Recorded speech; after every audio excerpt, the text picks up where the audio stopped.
Дәрумендер мен минералдардың керемет күші. Сәлем, мен Русланмын. А, Б, С, Д, Е, К латын әліпбиінің әріптері ғана емес, дәрумендердің де атаулары. Бұл организмге аса пайдалы және қажетті заттектер. Біз оларды тағамнан аламыз. А дәруменін өсумен көру дәрумені атауға болады. Себебі, ол арқылы сен жақсы өсесің.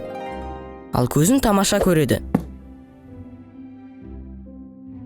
Б тобы дәрумендері: Б1, Б2, Б3, Б6, Б7, Б9, Б12. Бұл мидың сүйікті дәрумендері. Олар ақылды болуға көмектеседі. Тіпті күрделі ақпаратты да есте сақтауға көмектеседі. С дәруменін күшті иммунитет дәрумені деп атауға болады. Себебі ол арқылы сен аурулардан қорғанасың.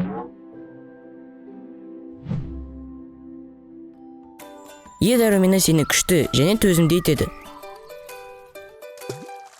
Д дәрумені К дәруменімен бірге сен сүйегінді мықты етеді және көптеген басқа маңызды қызметті орындайды.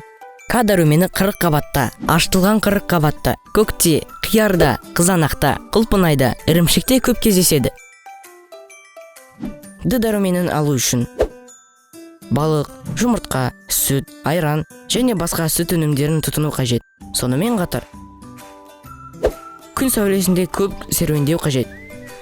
Себебі Д дәрумені күн сәулесінің әсерімен теріде түзіледі.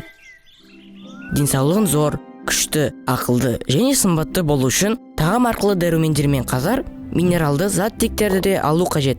Мысалы, темір, кальций, йод, мырыш, магний және басқаларды.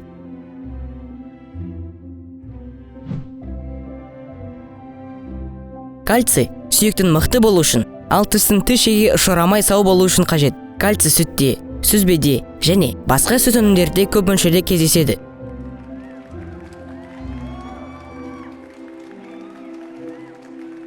Магний, мырыш, йод мидың жақсы жұмысы және иммунитет үшін маңызды.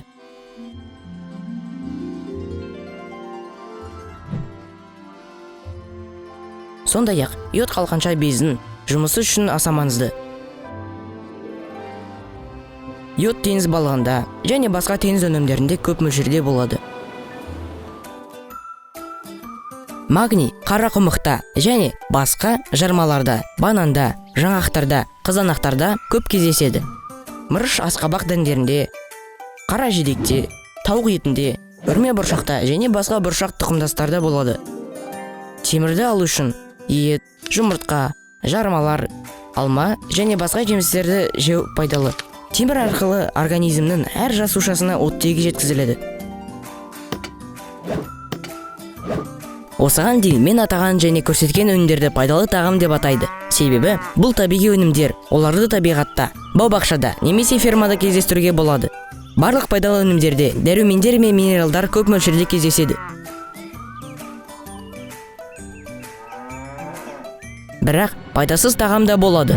Бұл тағам өнеркәсібі технологиясының көмегімен пайдалы тағамнан жасалатын өнімдер.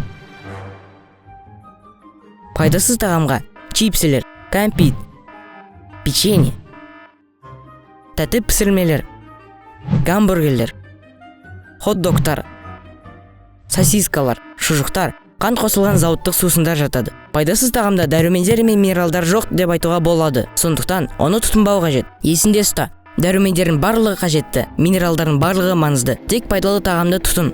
Көкөністер, жемістер, ботқа, балық, бұршақ тұқымдастар, тауық еті, сүт өнімдері. Сонда барлық дәрумендер мен минералдарды қажетті мөлшерде аласың. Дұрыс тамақтансаң, денсаулығың мықты, қуатың зор болады.